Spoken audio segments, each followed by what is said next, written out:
Alrighty, Falcons fans. Sunday was an amazing victory. I've never seen anything quite like that. 2008, Matt Ryan and Matt Bryant and Mike Smith and the whole team had a similar situation against the Chicago Bears, but I think this situation was a bit more difficult simply because we had to start at our own 1 yard line. Anyhow, I have a recording here of Colin Cowherd interviewing our head coach Mike Smith, and I'm pretty sure Mike Smith will be discussing why the game plan didn't necessarily work against the Panthers on Sunday, and what changes we're gonna have to make to beat RG3 and the Washington Redskins on Sunday. So enjoy the video.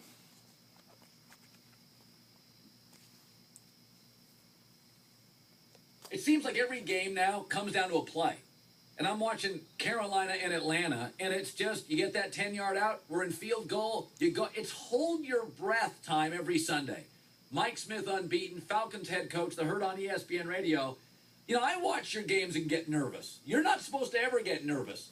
Do you ever just sit there on the sidelines and think, I put all this time in, every week it comes down to a play in this league?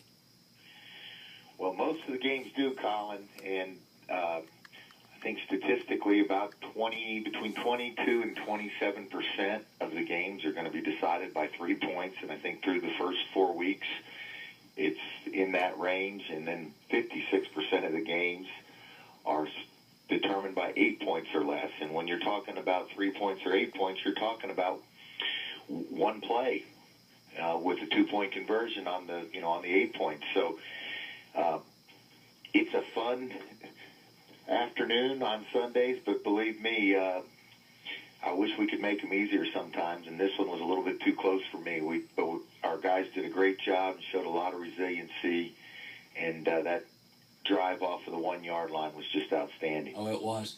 I had Roddy White on the other day, Coach, and I said to him, I don't know what it is. I saw it with Eli Manning last year, and something clicked. I don't have an answer for it, but you watch, like Flacco this year and Matt Ryan. I don't know what it is, Mike, but Matt and Flacco look more confident. There's just a little click. He's better. Why? What am I seeing? Well, Colin, I believe Matt's worked a lot on some specific things this offseason, and he's done it every year. But this year he identified a couple of areas that he wanted to work on, and the first one was getting stronger. And I think you saw that in the first 4 ball games. His arm strength, the 59-yard completion there at the end of the game, I think was an indicator. I also think you see it in the short passing game and throwing the ball in the tight windows. And he's got a pocket presence that has improved this season, and he's sliding subtly to get the ball out. I think those are the areas that he's improved. And, of course, he's played a lot of football games. Yep. And that's, missed two games since he's been here.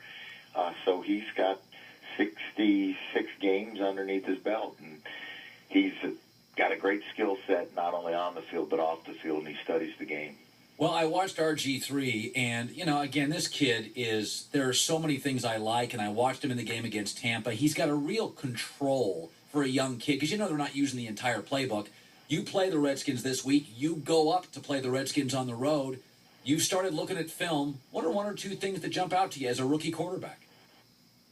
How effectively he's playing. He's throwing the ball extremely well. Yep. He's almost completing 70% of his passes. Amazing. It is amazing. And he's got 100.3 or 103.2 passer rating through his first 4 games, and he's only thrown 1 interception. And the skill set that everybody talked about coming out was his ability to run the football, and he's really doing such a great job throwing the ball. And we all knew he could run it, but he's done some things that are unbelievable. He's number 4 in the league in passer rating through the first month of the season, and he's top 10 in passing yards. So he's got a good understanding of the game. I think Coach Shanahan and his staff have done a real good job putting together an offense that highlights and emphasizes his strong points. I think his third down ability to run the football and scramble to extend plays has really helped him in their first 4 games. You know, we make so much of quarterbacks in this league, but it's also offensive lines. Dallas's offense. We saw on Monday Night Football 2 teams last night that have had offensive line issues.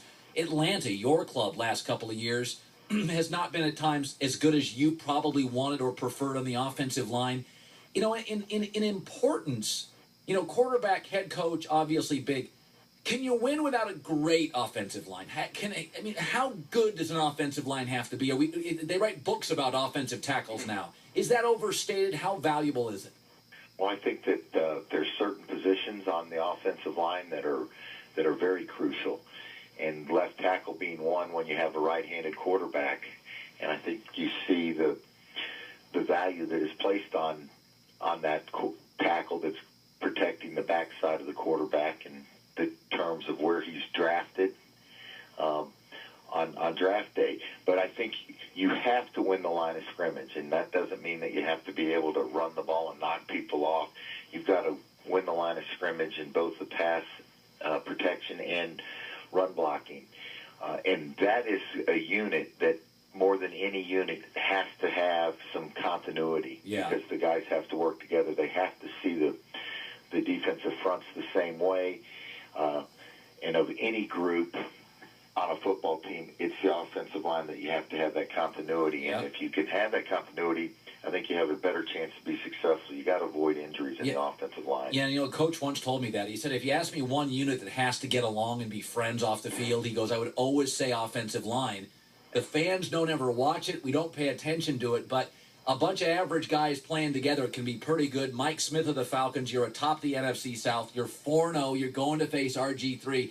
Now, I don't mean this as any shot, but after that Carolina game, when you were driving home, did you think, boy, we kind of stole one today? We were very fortunate, Colin. We didn't play our best ball of the season. We knew going into it, in NFC South division games, there are always wars. When we play the Carolina Panthers, they usually come down to a couple of plays. Sometimes they're at the end of the game. Sometimes they're at some other point in the ball game. But this division is so competitive. Since we've been in it, this going into our 5th year, you just don't know. Every week when you play a division game, you better bring your A game because the other team is. And we didn't play our best game, and we were fortunate to get the W. They had a good plan.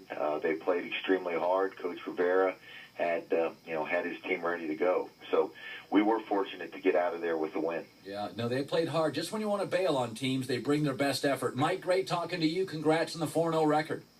All right, Colin, you have a great day. All right. Greg Jennings, Peter King, Billy Corbin, Mike Smith, all loaded today. And he just said... Well, that was nice. Anyhow, so hope you enjoyed. Bye-bye.